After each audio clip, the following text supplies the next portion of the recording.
काल सर्प दोष से लोग इतना डरते क्यों? काल राहु को कहते हैं कि एक ज्योतिषी को उसके ढूंढने में, उसके फलादेश करने में काफी समय चाहिए। ये नहीं है कि वो 25-30 मिनट में आपकी कुंडली देखकर निर्णय कर दें। मतलब ये एक तरीके का नहीं है, ये कई तरीकों का होता है। अनंत काल सर्प, शेषनाग, पद्म, महापद्म, लता मंगेशकर, धीरूभाई अंबानी, हर्षद मेहता, आचार्य रजनीश, जिन्हें हम ओशो के नाम से जानते हैं, ऐसे एक लंबी लिस्ट है जिनकी कुंडली में काल सर्प दोष था। काल सर्प योग सब कुछ देता है, लेकिन पापड़ बेलने के बाद देता है यदि इसका उपाय नहीं किया जाए। 3500 तरीके के काल सर्प दोष काल होते हैं। सर्प और उपाय इसके बहुत हैं। क्या ज्योतिषी काल सर्प दोष के नाम पर या फिर इसके पूजा पाठ अनुष्ठान के नाम पर ठगते भी हैं लोगों को? अप्रैल और मई के महीने में कई प्राकृतिक आपदाएं देखने को मिलेंगी। व्यक्ति को सोचने पर मजबूर कर दे ऐसी घटनाओं का जन्म होगा। जब शनि मीन राशि में आया है तब तक वो उथल पुथल करके गया है। हर 27.5 साल बाद ये ट्रांजेक्शन होता है। हेलो हाय वेलकम, कैसे हैं आप सब लोग? मेरा नाम है तुषार कौशिक और डिजिटल जॉकी के एक और पॉडकास्ट में आपका स्वागत है। आज का पॉडकास्ट एस्ट्रोलॉजी के एक ऐसे बड़े एक योग पर है या एक ऐसे दोष पर है जिससे हर कोई डरता है, काल सर्प दोष। यानी जब कोई बच्चा पैदा होता है और उसकी कुंडली दिखाई जाती है तो दो दोष के बारे में सबसे पहले पूछा जाता है। काल सर्प दोष तो नहीं है, मंगली दोष तो नहीं है।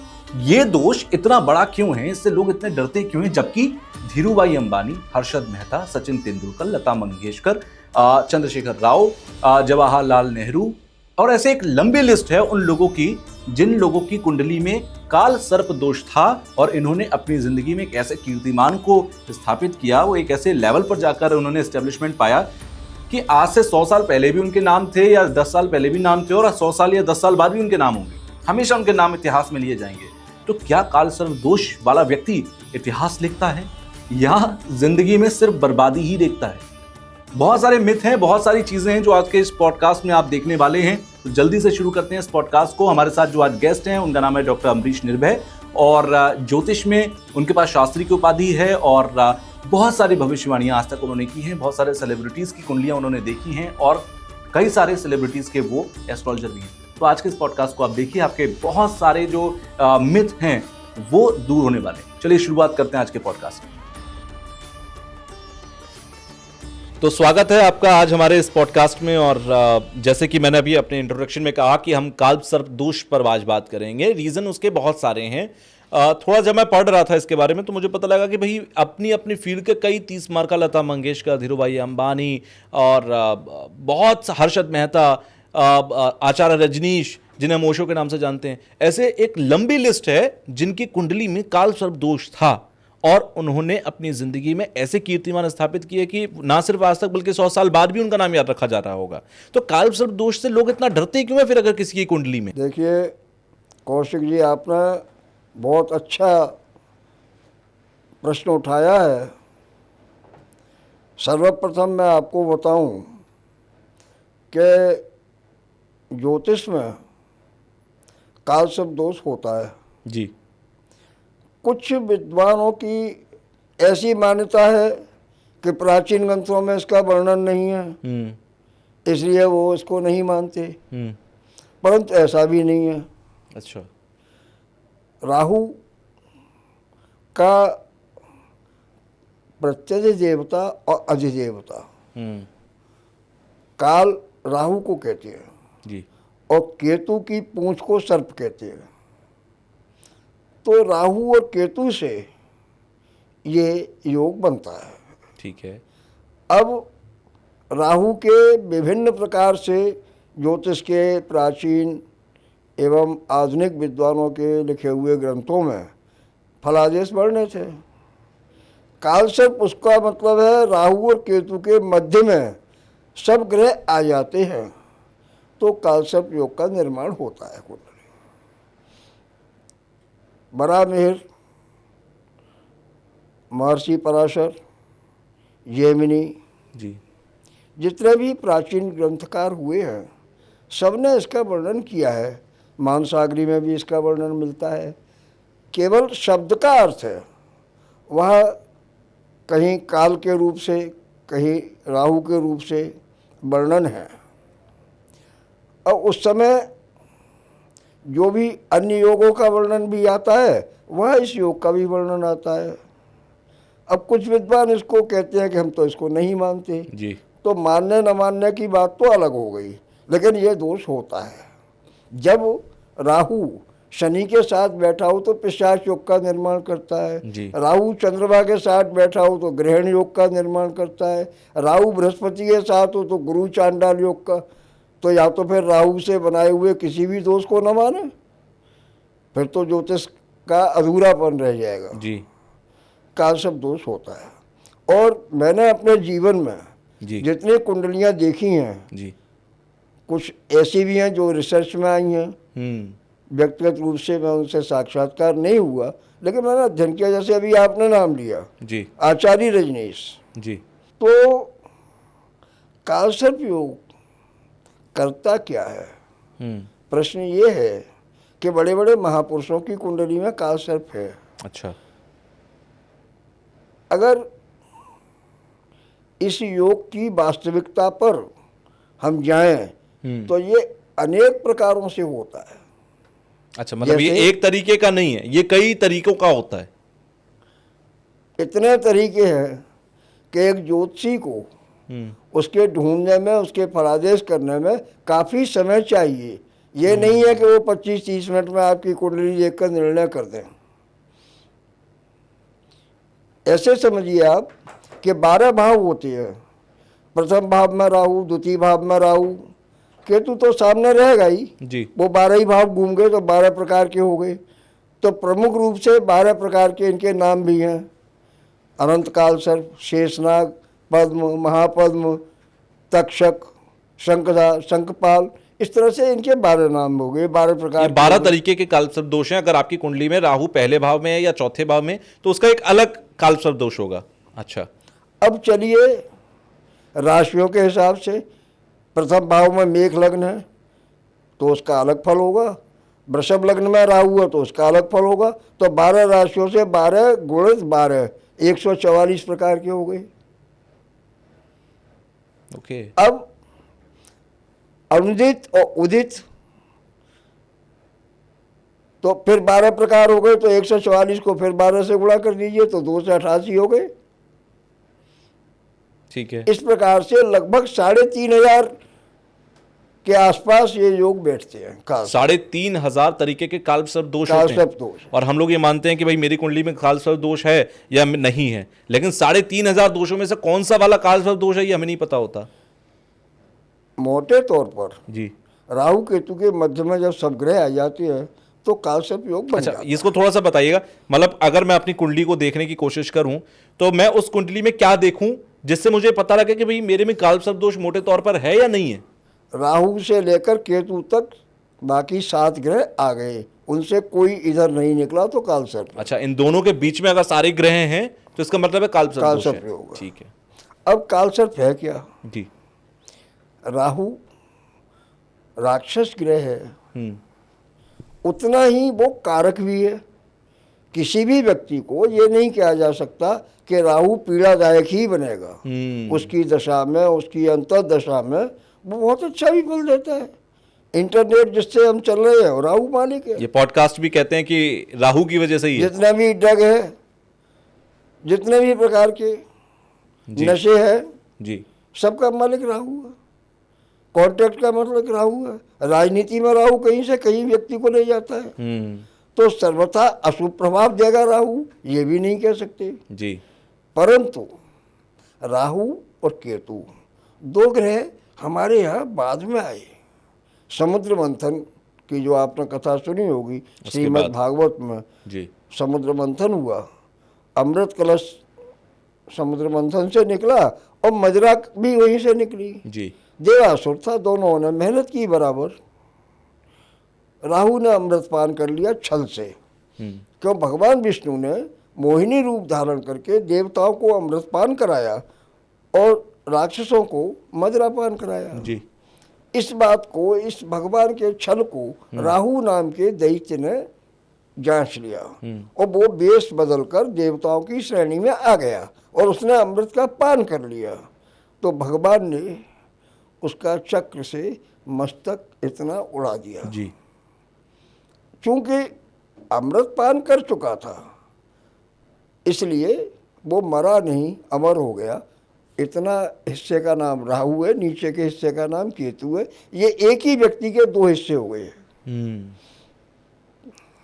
अब प्राचीन ग्रंथों में शनिवत राहु कुजवत केतु सूत्र मिलता है। केतु मंगल के समान फल देता है और राहु शनि के समान फल देता है। ओके। तो शनि को सर्वथा सूर्य पुत्र है, दंडाधिकारी है, न्याय का देवता है, शेयर मार्केट वगैरह में अप डाउन्स बहुत बड़े लाता है। इसी तरह राहु लाता है। तो हम सर्वथा इसका ये कहते हैं कि नहीं इसका कोई प्रभाव नहीं है, ये तो समीचीन नहीं होगा। प्रभाव है। और जैसे आचार्य रजनीश दार्शनिक थे, जबलपुर विश्वविद्यालय में अध्यापक थे। जो भी उनके जीवन में रहा, कुछ चरित्र का ऐसा मामला आया कि उनको वो सर्विस छूट गई। फिर उन्होंने बहुत बड़ा फाउंडेशन की स्थापना की, अमेरिका में छा गए, वहाँ से फिर निष्कासित हो गए। फिर पूना में आ गए, वहाँ उन्होंने अपना आश्रम बनाया, रजनीश फाउंडेशन बनाया। भगवान की उपाधि से भी उनको लोग कहते हैं भगवान रजनीश, आचार्य रजनीश। विद्वान थे, बहुत साहित्य लिखा उन्होंने। तो कालसर्प योग सब कुछ देता है, लेकिन पापड़ बेलने के बाद देता है यदि इसका उपाय नहीं किया जाए। अच्छा। कहीं न कहीं जीवन में किसी न किसी चीज का रिक्त भाव रखता है। आचार्य रजनीश का विवाहित जीवन नहीं हुआ, परंतु वो ब्रह्मचारी भी नहीं थे। ये भी सत्य है जी। लता मंगेशकर का अपना नाम लिया, स्वर सामग्री हुई, विश्व में उनका यश हुआ, परंतु उनके निजी जीवन में झांके तो कष्टमय पूरा जीवन गया। बिल्कुल। पंडित जवाहरलाल नेहरू भारतवर्ष के प्रधानमंत्री बने, सब कुछ रहा, लेकिन जेल भी गए। कालसर्प दोष की वजह से। कम स्त्री सुख जी नहीं भी मिला, जो पत्नी थी उनका देहावसान हो गया, और मिला भी। तो कहीं न कहीं रिक्त भाव रखता है कालसर्प दोष जीवन के किसी भी अंग में। अब वो किस भाव में बना है, किस राशि में बना है, शेष अन्य शुभ योग भी होते हैं। किसी का महाराजा योग है, छत्र योग है, ये योग है, केदार योग है, शश योग है, तो वो योग भी तो अपनी ऊंचाइयों पर ले जाएगा उसको जी। कालसर्प भी प्रभावित करेगा, वो पटकेगा भी, लेकिन ऊंचाइयों पर भी। अन्य जो ग्रह हैं उसके अनुसार भी उसको फल मिलना है। विशेष रूप से कालसर्प योग वाली कुंडली में फलादेश जब घटित होगा जब या तो राहु केतु की महादशा हो या अंतर्दशा हो या प्रेजेंट पीरियड गोचर में ऐसा स्थिति बन जाए। बनती रहती है, प्रतिवर्ष बनती है, तो वो जब प्रभावित करता है। दूसरी बात, कालसर्प योग जब कुंडली का विश्लेषण करेंगे तो अंशात्मक रूप से देखेंगे कि राहु के जितनी डिग्री पर है उतनी डिग्री पर अन्य ग्रह उससे कितनी दूरी बनाए हुए हैं। तो उससे भी बलाबल का राहु किस नक्षत्र में है, शेष ग्रह किस नक्षत्र में, उनका भी देखना होगा, नवांश स्थिति को भी देखना होगा, तब सटीक फलादेश कर पाएंगे। अच्छा, मैं मोटे तौर पर अब तक ये समझ पाया कि कालसर्प दोष जो किसी की भी कुंडली में बता दिया जाता है, महज 5 मिनट की कुंडली देखकर कह देते हैं आपकी कुंडली में तो कालसर्प दोष है, आपको ये पूजा करानी है कि वो पूजा करानी है। ठीक है, पूजा और उपाय या अनुष्ठान आप करा रहे हैं वो अलग का विषय है, लेकिन मैं आपकी बात से ये समझ पाया कि कालसर्प दोष हर एक के लिए बुरा भी नहीं है, और किसी किसी के लिए तो इतना अच्छा था कि जवाहरलाल नेहरू पहले प्रधानमंत्री बने, लता मंगेशकर स्वर कोकिला बनी, धीरूभाई अंबानी ने पूरा एम्पायर खड़ा किया। उधर अब आप जाएंगे, आचार्य रजनीश एक बहुत बड़ा फाउंडेशन उन्होंने खड़ा कर दिया। तो हर्षद मेहता जो खुद में एक बहुत बड़ा नाम है स्टॉक मार्केट के अंदर, ऐसे बहुत सारे लोगों की कुंडली में कालसर्प दोष था जैसे आपने कहा, और सब ने अपने अपने कीर्तिमान छुए। मैं एक चीज यहां पर यह भी समझना चाहूंगा कि क्या किसी की कुंडली में कालसर्प दोष है, और अगर उसके वो एक छोटा बच्चा है उसकी कुंडली में कालसर्प दोष पता लगता है, तो क्या ये भी संभावना हो सकती है, क्योंकि लोगों को तो डर लगता है कि भाई काल सर्प दोष है मतलब जिंदगी बर्बाद।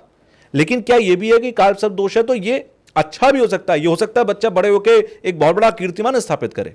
तो क्या काल सर्प दोष की वजह से होता है ऐसा? देखिए, जहाँ तक कालसर्प की या किसी भी ग्रह की बात है, हम जन्मांग कुंडली के आधार पर लेते हैं जी। जन्मांग क्या है? बच्चे का जन्म किस परिवेश में, किस नक्षत्र में, किस समय, कहाँ हुआ। ये हमारे यहाँ जन्म जन्मांतर एक शब्द आता है जी। तो कुछ पूर्व जन्म के कृत शुभ या अशुभ कर्म के अनुसार प्रारब्ध जिसको कहते हैं भोगने के लिए यहाँ व्यक्ति आता है और इस जीवन में कर रहे हैं वो इसमें भी वो मिल सकता है, आगे भी मिल सकता है। तो पूर्व जन्म में हमने सर्प की हत्या की हो, हमने कोई इस तरह के अपराध किए हों जी, हम किसी का कर्जा खा के मर गए हों, हम किसी का जमीन हड़प के मर गए हों, इस तरह का कोई भी पाप कर्म हम करके आए हैं तो इस जन्म में हमें किसी न किसी प्रकार से गृह रूप से पीड़ादायक होगा। और जब तक हम उसका निवृत्ति, उपाय, शांति सटीक नहीं करेंगे तब तक वो हमें कष्टप्रद रहेगा, ये तो सुनिश्चित है। बिल्कुल। कोई भी ग्रह हो। कालसर्प योग के बारे में भी यही है। कई बार ऐसा देखा है कि पिता पुत्र की कुंडली में या परिवार के एक व्यक्ति की कुंडली में कालसर्प है तो वो 4-4 व्यक्तियों की कुंडली में भी कालसर्प है। इसका मतलब पूर्व जन्म से संबंध है। अच्छा, मतलब काल सर्प दोष आपके पूर्वजों से भी आ रहा है या फिर पूर्व जन्मों से भी आ रहा है? पूर्व जन्मों से भी आ रहा है। अब कालसर्प दोष व्यक्ति को शुभ फल को बाधित करता है, अड़चने लाता है। सपोज सप्तम स्थान और लग्न में बन रहा है तो उसके वैवाहिक जीवन में अगर अन्य ग्रहों के हिसाब से विवाह हो गया तो दाम्पत्य जीवन में कलह का वातावरण, एक दूसरे का असमय में वियोग हो जाना, तलाक हो जाना, स्त्री या पति सुख में बाधा उत्पन्न करना, भाई के स्थान में भाई का न होना, भाई को पीड़ित होना, माता के पिता के स्थान में माता पिता को पीड़ित होना, माता पिता के सुख से वंचित रहना, माता पिता को कोई विशेष रोग हो, किसी न किसी प्रकार से उसके हृदय में उसको पीड़ादायक बनता है कालसर्प योग। यदि उपाय या शांति या विधि न की गई, चलते हुए व्यापार रुक जाना, बहुत अच्छा व्यापार, बहुत अच्छी दुकान चल रही थी, बहुत अच्छी फैक्ट्री चल रही थी, अप डाउन होना, शेयर मार्केट में जैसे चलता है। हर्षद मेहता की कुंडली में भी था। हाँ, एक तरफ उन्होंने क्या कुछ नहीं किया फिर अचानक से खत्म होना पड़ गया। तो इसको हम सर्वथा खराब भी नहीं कह सकते कि कालसर्प सर्वथा खराब है। तो ये पता कैसे लगेगा कि मेरी कुंडली में सही है कि मेरी कुंडली में खराब है? कैसे पता करे कोई? ये तो एक अच्छे जो ज्योतिष के विद्वान हैं, जानकार हैं, वो थोड़ा सा समय निकाले और उस पर अगर अच्छी दृष्टि से विचार करते हैं तो बता। अच्छा, मोटे तौर पे कितना समय लग जाएगा एक कुंडली में ये पता करने में कि भाई इनकी कुंडली का कालसर्प दोष कितना है, कैसा है, खराब है, अच्छा है? क्या पूजा पाठ अनुष्ठान की जरूरत है या नहीं है? जो स्पेशलिस्ट होते हैं जी, आजकल निर्माण की तो कंप्यूटर ने सुलभता कर दी है। तो वो तो है नहीं साहब मुझे गणित करना पड़ेगा, इसके डिग्री अंश देखना पड़ेंगे, फिर मैं इसका बलाबल देखूंगा, फिर मैं इसकी दशा अंतर्दशा नवमान चार्ट वगैरह ये सब बनाऊंगा। तो समय तो उसमें तो लगता नहीं। अब दृष्टि की बात है तो जितनी योग्यता है फिर भी लगभग 1 घंटा तो चाहिए समग्र अध्ययन के लिए, तब वो आपको निष्कर्ष निकाल के दे देंगे। और उपाय इसके बहुत हैं, सरल भी हैं, कठिन भी हैं, स्वयं के भी हैं, बिना पैसे के भी हैं, लेकिन करने पड़ेंगे। क्या ज्योतिषी, एस्ट्रोलॉजर या कुछ लोग कालसर्प दोष के नाम पर या फिर इसकी पूजा पाठ अनुष्ठान के नाम पर ठगते भी हैं लोगों को? देखिए, वैसे तो जिस प्रकार का कालसर्प है उसकी पूजा अलग ढंग से ही है और मुहूर्त का भी इसमें विशेष महत्व है। राहु के नक्षत्र हो, केतु का नक्षत्र हो, अमावस्या हो, नाग पंचमी हो। नाग पंचमी सबसे अच्छा दिन रहता है। अच्छा। तो कोई भी कार्य हम किसी शुभ मुहूर्त में करते हैं तो उसका हमको शुभ फल अवश्य मिलेगा। कहीं मुहूर्त का अभाव हो जाता है, कहीं उपाय करने में साधनों का अभाव हो जाता है, वो बात अलग है। लेकिन आप सामान्य उपाय करें, रोज करें, वो तो उसमें कोई मनाही है नहीं। और प्रेयर तो सब मानते हैं, प्रार्थना किसी भी ग्रह की करो, कब तक नहीं मानेगा। तो ऐसा भी कुछ नहीं है कि साहब बहुत ज़्यादा पैसे ही चाहिए। और अगर कर सकते हैं तो केवल राहु केतु का जाप करें, अच्छा, महाकाली की आराधना करें, दत्तात्रेय जी की आराधना करें। और लिखने को तो स्वर्ण के और चांदी के सर्प और वो भी विधान है, लघुरुद्र वगैरह का भी विधान है, मनसा देवी नाग स्तोत्र का भी विधान है, नाग गायत्री के जप का भी विधान है। तो ऐसे तो बहुत सारे विधान हैं। लेकिन आज के युग में अगर व्यक्ति अधिक समय नहीं दे पाता है तो छोटी छोटी रेमेडीज भी है। एक आयुर्वेद में नाग भस्म बनाई जाती है जिसका नाम ही नाग भस्म है। और नाग क्या है? शीशा। जैसे रांगा, बंग को कहते हैं रांगा, जिसकी बंग भस्म बनती है जी। एक होता है जस्ता, जिसको यशवत भस्म बनती है, यशवत बोलते हैं। एक होता है शीशा, जिसको नाग भस्म बोलती है, उसका नाम ही नाग भस्म। तो शीशा राहु का प्रतिनिधित्व करता है। अच्छा, मार्केट में मिल जाएगा। जैसे इंग्लिश में लेड कहते हैं। अब धातु है जी जैसे पीतल है, तांबा है, जी बिल्कुल। इस तरह से धातु है। तो शीशे को नीले कपड़े में एक नारियल और जौ और शीशा 7 बार सिर पर उतार के बहते हुए पानी में छोड़ दीजिए शनिवार या बुधवार के दिन। सबसे सरल, सबसे सस्ता कालसर्प की शांति है। ऐसा नहीं है पैसे वाले लोग ही कालसर्प की शांति करें। कोई गरीब के अगर कुंडली में कालसर्प है तो उसकी शांति नहीं होगी क्या? उसकी उसी से शांति हो जाएगी। किसी स्त्री को पंचम भाव में अगर कालसर्प है, संतान नहीं हो रही, तो कुछ न करे, केवल वट वृक्ष की परिक्रमा देती रहे। लिखा तो ज्यादा है, लेकिन डेली में कम से कम 70 परिक्रमा रोज दे और 3-4 महीने दे, उसको संतान प्राप्त हो जाएगी। अच्छा, अब इसमें तो कोई खर्चा नहीं है, करना तो पड़ेगा। बिल्कुल। केवल नारियल, जौ, इसके बहाने से मछली को, चींटियों को भोजन देने से राहु ग्रह की शांति होती है। अगर किसी को राहु दुष्प्रभाव में जा रहा है तो जी। और भी विधान है। भगवान शिव पर जो भी अर्चन कर सके, तांबे का सर्प चढ़ाए। क्यों? कि भोलेनाथ के मस्तक पर सर्प विराजमान है, सर्प की पूजा होती रहेगी। नाग पंचमी के दिन जीवित सर्प खरीद के और उसको अपने हाथ से जंगल में छोड़ दें, मुक्त करा दें, बंधन से मुक्त करा दें उसे। आप भी कालसर्प के बंधन से मुक्त हो गए। ऐसा कोई लंबा चौड़ा खर्च नहीं है। बिल्कुल सही बात है। 100, 200, 500, 1000 रुपये में ला देगा पकड़ के। जो सपेरे लोग हैं जो पकड़ने का काम करते हैं वो ला देगा। उसको आप अपने हाथ से सर्प को छोड़ दीजिए, स्वतंत्र कर दीजिए, उसके बंधन से मुक्त कर दीजिए। ये तो एक आधा घंटे का उपाय है और सामान्य खर्चे का उपाय है। अब उसकी विधिवत अगर आचार्य हैं, विद्वान हैं, सुलभता है तो पूजा पाठ भी है, उसका भी होता है। उसमें भी कोई ऐसा ज़्यादा वो नहीं है। 2-4-5 रुपये सामान्य पूजन सामग्री में पंडित जी की दक्षिणा में जाएंगे, 3 घंटे में कालसर्प की पूजा हो जाएगी। सस्ता कर लीजिए। इससे ऊपर अगर आपके पास है तो आप रुद्राभिषेक करिए, रुद्राभिषेक कराइए पंडित जी को बिठा के, लघुरुद्र कराइए, जितना भी आप कर सकते हैं। और सबसे बड़ी बात यह है कि यथाशक्ति, यथा सामर्थ्य, और सबसे मेन बात है विश्वास। अगर आपका विश्वास है, आपका श्रद्धा है, तो आपकी पूजा सफल होगी। पूजा कोई भी हो।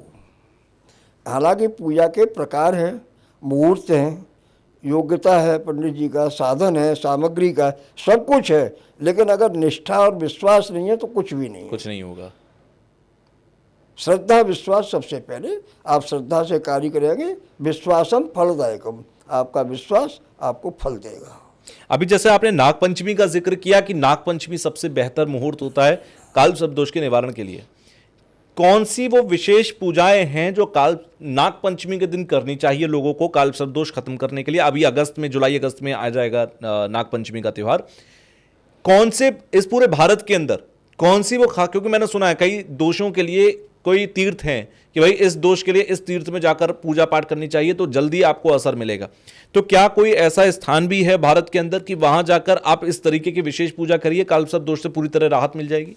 देखिए, अब चूंकि एक स्थान के बारे में तो इसलिए नहीं कह सकते कि हमारे यहाँ 12 ज्योतिर्लिंग हैं जी, तो किसी को कम ज़्यादा तो नहीं कह सकते। बिल्कुल। बहुत से लोग नासिक में त्र्यंबकेश्वर में जाते हैं, वहाँ गोदेवरी जी का तट है, वहाँ पर करते हैं। बहुत से लोग उज्जैन में जाते हैं, वहाँ क्षिप्रा नदी है, वहाँ कालेश्वर का मंदिर है, वहाँ करते हैं। कोई केदारनाथ में करते हैं, कोई काशी विश्वनाथ जी में करते हैं। तो 12 ज्योतिर्लिंग जहाँ भी हैं, शिव मंदिर वहाँ सभी तीर्थों में होता है। हमारे यहाँ शुक्र क्षेत्र सोरों हैं, तीर्थ स्थान है, हम भी कराते हैं। और कई कई लोगों को एक साथ बैठा के कराते हैं नागपंचमी पे। वहाँ गंगा जी हैं, बराह क्षेत्र है, वहाँ भी काल सर्प की शांति होती है। हमने भी अपने जीवन में 200-400 तो करा ही दिए होंगे। अधिक इसलिए नहीं कि हम ज़्यादा पकड़ते ही नहीं, ईमानदारी से काम करते हैं। जिसका है उसी को कराना है, जिसको आवश्यकता है नहीं तो उसको उपाय बता दिया, भैया तू कर ले अपना। इतना समय हमारे पास भी नहीं है, अपनी देख रेख में कराते हैं। बिल्कुल, लेकिन लाभ होता है, ऐसा नहीं है कि लाभ नहीं हो। अच्छा, मैंने सुना है कि एक उम्र तक काल सर्प दोष असर करता है और एक उम्र के बाद काल सर्प दोष काम करना बंद कर देता है। देखिए, कुछ लोगों की ऐसी मान्यता है कि 42-43 साल के बाद इसका प्रभाव कम हो जाता है। अच्छा। अब इसमें 2 बातें हैं। एक तो यह 42-43 के बाद करेगा क्या? जो पापड़ बेलने थे तो उसने बेल लिए। अब एजुकेशन तो करेगा नहीं, एजुकेशन में किसी को अवरोध कर रहा है, मैरिज में अवरोध कर रहा है, संतान उत्पन्न, तो क्या करेगा? 42-43 के बाद आदमी करेगा क्या? मैरिज करके क्या करेगा? पढ़ाई करके क्या करेगा? तो एक तो ये है। दूसरी बात ये है कि जीवन में राहु केतु की दशा आनी भी है या नहीं आनी है। हमारे यहाँ जो 120 प्रकार की विंशोत्तरी दशा है जी, 108 प्रकार की अष्टोत्तरी दशा है, फिर योगिनी दशा है, दशाएं भी बहुत हैं। तो ज़्यादातर विंशोत्तरी दशा को लेके चलते हैं। तो हमारे जीवन में विंशोत्तरी दशा आएगी, राहु की दशा आएगी या नहीं आएगी, पहली बात। दूसरी बात, गोचर में प्रेजेंट पीरियड में ग्रह गतिमान है तो कभी भी काल सर्प की स्थिति बन सकती है। जैसे अभी 29 मार्च को एक राशि में 6 ग्रह इकट्ठे होने जा रहे हैं जी, षडग्रही योग। पहले भी बना है, ऐसी कोई नई बात नहीं है, पंचग्रही षडग्रही बनते रहते हैं, अब भी बनना है। अब इस समय स्थिति क्या बन रही है कि शनि महाराज राशि परिवर्तन कर रहे हैं, जो 2.5 वर्ष से कुंभ राशि में चल रहे थे, जो उनकी अपनी राशि थी, और अब वो गुरु जी के घर जा रहे हैं, मीन राशि में जा रहे हैं, और वहाँ पर राहु महाराज पहले से बैठे हुए हैं। तो ये पिशाच योग का निर्माण कर रहे हैं। ये क्या योग होता है? पिशाच राक्षस, नाम सुनने में बड़ा डरावना है, पिशाच योग। अब वहीं पर सूर्य महाराज भी मौजूद है। अब सूर्य शनि पिता पुत्र भी है, संबंध मधुर नहीं है। 3 ग्रह वेले हो गए। चौथे शुक्र भी वहीं पहुंच रहे हैं, बुध भी वहीं पहुंच रहे हैं, चंद्रमा तो अमावस्या है इसलिए पहुंच रहे हैं।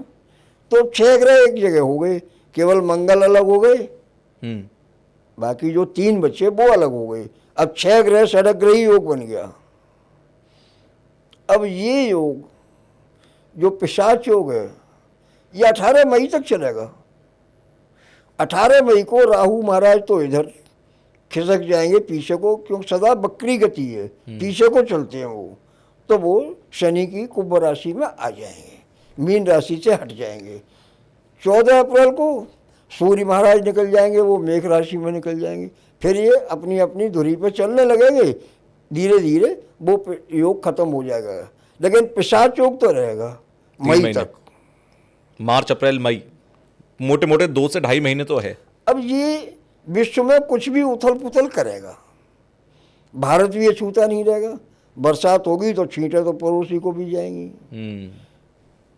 आतंकवाद, युद्ध, परस्पर अतिवृष्टि, अनावृष्टि, बाढ़, भूकंप, भूक्रंदन, भूमि माता है ना पृथ्वी, तो इसके सब काम होते हैं। भूहास्य, भूहस्ती भी है, भूक्रंदन, भूरोती भी है, भूकंप, भूमि कंपन भी करती है, भूमि यहाँ तक कि स्त्री होने के कारण रजस्वला भी होती है, भू रजस्वला। जब रोहिणी नक्षत्र में सूर्य महाराज जाते हैं, ये समय जून के महीने में आता है, तो भूमि रजस्वला भी होती है। रजस्वला भूमि हो जाएगी, प्रकृति है, सेम स्त्री है, तो स्त्री की तरह रजस्वला धर्म में जब पृथ्वी आ जाती है, उसके बाद आद्र नक्षत्र में जब सूर्य प्रवेश करते हैं तो आद्र कहते हैं गीले को, तो वर्षा ऋतु होती है।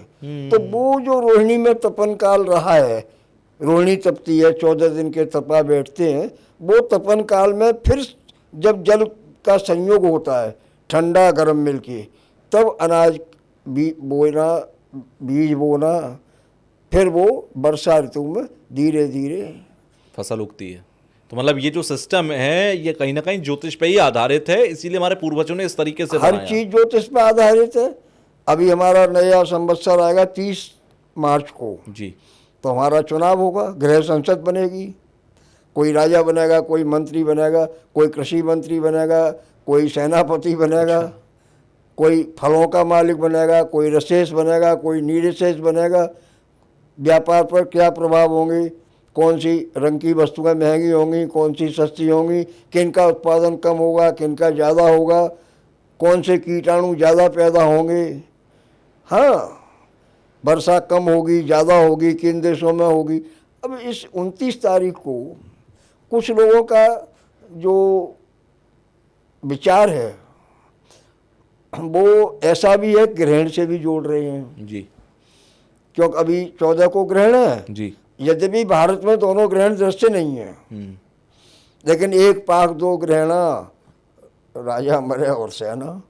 अच्छा, तो राजनीति के लिए भी ये उठापटक वाली चीज़ है, राजनेताओं के लिए भी अच्छा नहीं है समय। देखिए क्या होता है, प्रभु रक्षा करेंगे, भारत धर्म प्राण देश है। मतलब मुश्किल का समय जरूर है। अभी इतने करोड़ आदमी कुंभ में डुबकी लगा चुके हैं। भारत धर्म प्राण देश है, इसलिए भारत भूमि के अधिकांश लोगों की रक्षा होगी, लेकिन विश्व के लिए ये समय अच्छा नहीं है, मैं इतना ही कहूँगा। आप देखेंगे चाहे कितने भी ताकतवर देश हों, नाम में किसी का नहीं ले रहा, लेकिन सब जगह अब पृथ्वी फट गई, भूकंप आ गया, उसमें आप क्या करोगे, प्लेन क्रैश हो गया, आप उसमें क्या करोगे। सही बात है। ऐसा लग रहा है कि जहाँ वर्षा नहीं होती है वहाँ भयंकर होगी, बर्फीले तूफान आएंगे, उलट पुलट होगा।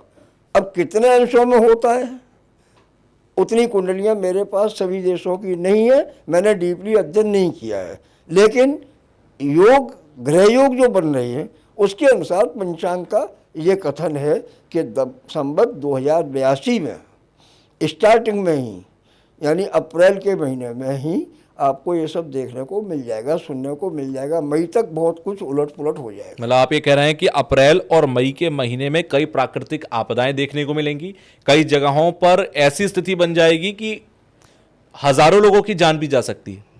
व्यक्ति को सोचने पर मजबूर कर दे ऐसी घटनाओं का जन्म होगा, ऐसी ऐसी चीज़ें निकल के आएंगी कि हम सोच भी नहीं सकते। अच्छा, जिस तरीके से कुछ साल पहले वायरस अटैक हुआ दुनिया के ऊपर, क्या इस तरीके की देखिए सिचुएशन भी जब है? शनि मीन राशि में आया है तब तक वो उथल पुथल करके गया है। आप उठाकर देख लीजिए, हर 27.5 साल बाद ये ट्रांजैक्शन होता है इसका जी।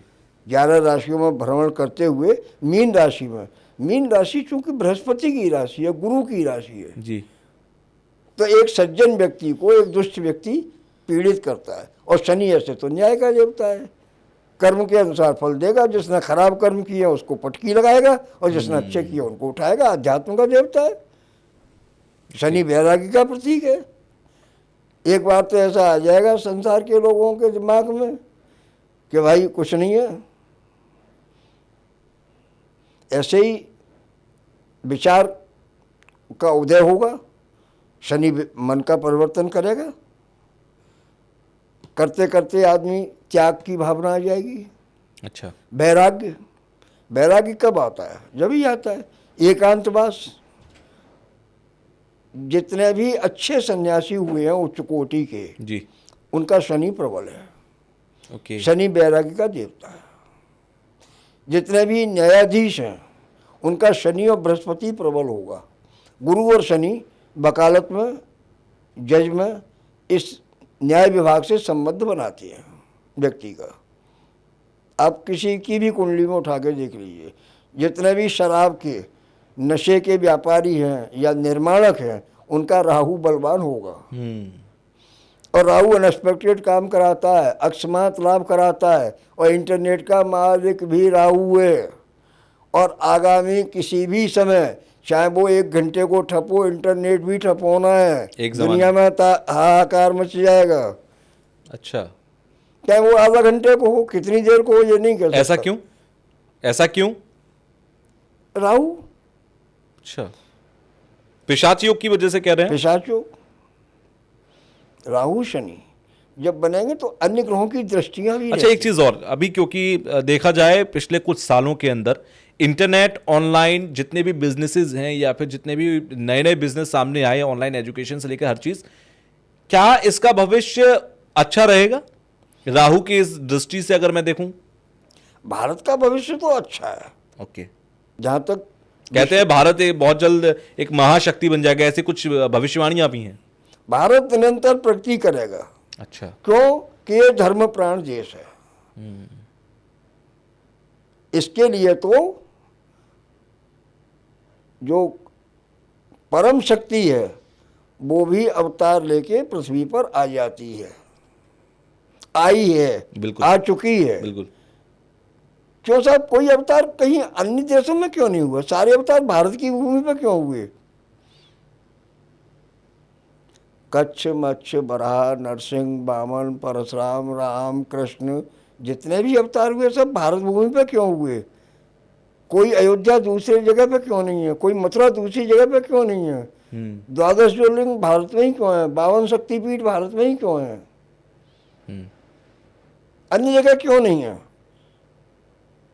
इस प्रश्न का केवल ये उत्तर है कि जहाँ जो मानता है, हम क्योंकि मानते हैं, संस्कृत में अस्ति मानी है, नास्ति नहीं है, नास्तिक, और आस्तिक का यही अर्थ है। जो ईश्वर की सत्ता में विश्वास करता है वो आस्तिक हो गया, और जो ईश्वर की सत्ता में विश्वास नहीं करता वो नास्तिक हो गया। वो कहता है ये तो कुछ नहीं।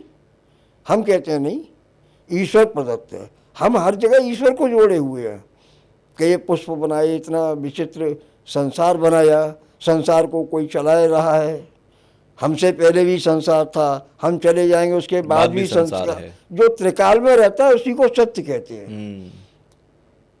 ये सनातन आजकल बहुत चल रहा है शब्द। सनातन क्या है? जो आदिकाल से है, जिसका कोई अंत नहीं है। तो जब सनातन है वही सत्य है जो त्रिकाल में है, वर्तमान, भूत और भविष्य, इन तीनों कालों में जो विद्यमान है उसी का नाम सत्य है। और सत्य ही नारायण है जिसके हम उपासक हैं। तो भारत एक धर्मप्राण देश है जो ईश्वरवादी है, ईश्वर की सत्ता में विश्वास करती है, और अन्य देशों के लोग भी करते हैं। ऐसा नहीं है कि अब जो जो इसमें आ रहे हैं बिल्कुल उनका रक्षा तो ईश्वर करेगा ही। उनको कुछ आनंद तो मिला ही है सनातन संस्कृति में। भोग विलास का जीवन छोड़ के जो आ रहे हैं अन्य विदेश के लोग यहाँ पर, आपने अभी कुंभ में सब देखा ही है। बिल्कुल। उसके बारे में क्या पिष्ट पेशन पीछे हुए को क्या पीसना है। वृंदावन में देख लो और जाके देख लो, जो इंटरनेशनल लोग जितने भी दूसरे देश से लोग आ रहे हैं, भारत के हरे रामा हरे कृष्णा में आनंद मंद हो रहे हैं, जिनकी समाधि लग रही है जी, नाम में ही समाधि है उनकी, नाम जप ही तो कर रहे हैं वो। और संस्कृति, वेशभूषा, वातावरण, उनको उसमें आनंद मिल रहा है। बिल्कुल। तो उनको आनंद मिल रहा है इसका मतलब उनका ईश्वर से साक्षात्कार होगा, या हो चुका है या होना है। जब हम जिस दिशा में बढ़ेंगे तो प्राप्ति होगी, जिस दिशा में हम बढ़ेंगे ही नहीं। कोई कहे कि साहब हथेली पर दिखा दो, हथेली पर नहीं दिखाई जा सकती, उसके लिए कर्म करना पड़ेगा। कर्म प्रधान विश्व रचना का, अगर हम उस कर्म को करेंगे तो हमको प्राप्त होगा। इसी तरह उपायों का है ग्रह का, अगर हम उपाय करेंगे किसी भी प्रकार का करो, आपके पास सामर्थ्य नहीं है, आप नाम जप तो कर सकते हो, ओम राम रावे नमः, राम रावे नमः, केम केतवे नमः, केम केतवे नमः, ये तो कर सकते हो, इसमें तो कुछ खर्चा नहीं है, करना पड़ेगा। बिना किए तो कुछ मिलता है, कर्म तो करना पड़ेगा, कर्म के बिना कुछ नहीं होगा, कर्म करना है तभी फल मिलेगा आपको। ये बहुत सही बात है। ये एक ज्योतिषी विवेचन है जी। अच्छा, कोई भी ज्योतिषी जी। आपको अचानक आपकी कुंडली देखकर जो प्रिस्क्रिप्शन कर, उसको क्या पता आप क्या भाई है, आप क्या बहन है, आपकी क्या स्थिति है, लेकिन वो बताता है और आपको मानना पड़ता है, यस कहना पड़ता है। तो कुछ तो है। बिल्कुल। एक आदमी को आप बना सकते हो, 100 को बना सकते हो, 1000 को बना सकते हो, सबको नहीं बनाया जा सकता। बहुत लोग लगे हुए हैं, विद्वान रिसर्च भी कर रहे हैं। पिछला समय थोड़ा सा हमारा ऐसा गया है जिसमें इस पर काम नहीं हो पाया हमारे देश में। जी। हुआ है, विद्वानों ने किया है, मैं उनका, जिन्होंने किया उनका मैं स्तवन करूंगा कि आज तक वो चीज़ चली आ रही है। जी। बहुत काम किया भी है। आज अगर पंचांग नहीं होता तो हम कैसे बता पाते कि होली कब है, कि अमावस्या कब है। जी। त्रिस्कंधम ज्योतिषम शास्त्रम, ज्योतिष रूपी पुरुष के 3 कंधे हैं। एक है सिद्धांत, सिद्धांत मीन्स गणित, जिससे ये पता लगाया जाता है कि राहु इस राशि में अमुक टाइम पर प्रवेश कर रहा है, अमुक ग्रह अमुक राशि में, उसको सिद्धांत कहते हैं, जिससे पंचांगों का निर्माण होता है। एक है संहिता ग्रंथ। संहिता ग्रंथ ये पृथ्वी का भविष्य करती है। अच्छा। कि दक्षिण दिशा में ये होगा, नैऋत्य में ये होगा, पूरब में ये होगा, वहाँ उल्कापात होगा, वहाँ अग्निकांड होगा, वहाँ ये होगा, वहाँ बाढ़ आएगी, वहाँ सूखा पड़ेगा, कीड़े मकोड़े मच्छर अधिक होंगे पैदा, महामारी अधिक होगी, ये होगी, अन्न की उपज कैसी होगी। ये मेदिनी ज्योतिष, पृथ्वी का ज्योतिष, इसको संहिता शास्त्र कहते हैं। और तीसरा है जातक होरा। सिद्धांत, संहिता और होरा, त्रिस्कंध है। अब एक जीवन में व्यक्ति को कितना टाइम मिलता है विद्याध्ययन का, फिर उसको अच्छा गुरु मिल जाए तो एक जन्म में नहीं पढ़ सकता। जो भी आज ज्योतिष का कार्य कर रहे हैं अच्छे स्तर पर, वो पूर्व जन्म में भी ज्योतिषी थे, वो गॉड गिफ्ट लेकर आए हैं और फिर इसमें रिसर्च कर रहे हैं, और हो सकता है इसमें जहाँ तक पहुँचे इससे अगले जन्म में वो उससे भी ऊपर पहुँचे। यानी पिछले जन्मों की जो रिसर्चेज होती हैं, वो संचित कर्म जो है वो आपके साथ अगले जन्म में आते आज जो हैं, और उसी ज्ञान को आप आगे बढ़ाते हैं। वो पिछले जन्म में भी कुछ न कुछ डॉक्टरी से संबंधित रहा, उस जन्म में जो अपूर्णता रह गई वो इस जन्म में पूरा कर रहे हैं। उसके भी कर्म प्रारब्ध पिछले जन्म से लगा हुआ है, और इस जन्म में उसने जो उपलब्धि की है उसका फल हो सकता है अगले जन्म में उसको मिले। चलिए, बड़ी सुंदर बात आपने कही। मुझे लगता है आज के पॉडकास्ट को हमें एक ज्ञान के तौर पर भी देखना चाहिए और एक ऐसे पॉडकास्ट के तौर पर भी देखना चाहिए। जो कालसर्प दोष वाली बातें हमने की, वो कालसर्प दोष को लेकर बड़ी डर हैं लोगों के मन में। मैं अक्सर पॉडकास्ट के कमेंट्स में देखता हूं कि लोग लिखते हैं कि हमारा तो कालसर्प दोष है, या बहुत सारे लोगों को पता ही नहीं है कि कालसर्प दोष है तो वो अच्छा है बुरा है, उसके उपाय क्या हैं। लोगों को लगता है महंगे उपायों से ही ये ठीक हो सकता है, लेकिन ये बहुत आपने भी जैसे बताया कि उपाय छोटे छोटे उपाय हैं, आप घर में कर लीजिए, उससे ठीक हो जाएंगे। तो ये बहुत अच्छे लगेगा हमारे व्यूअर्स को। आपको कैसा लगा पॉडकास्ट आप ज़रूर कमेंट बॉक्स में बताइएगा। आप आए स्टूडियो में और आपने बहुत अच्छी बातचीत यहाँ पर रही है हमारी आपकी, इसके लिए धन्यवाद। जय जय सिया राम।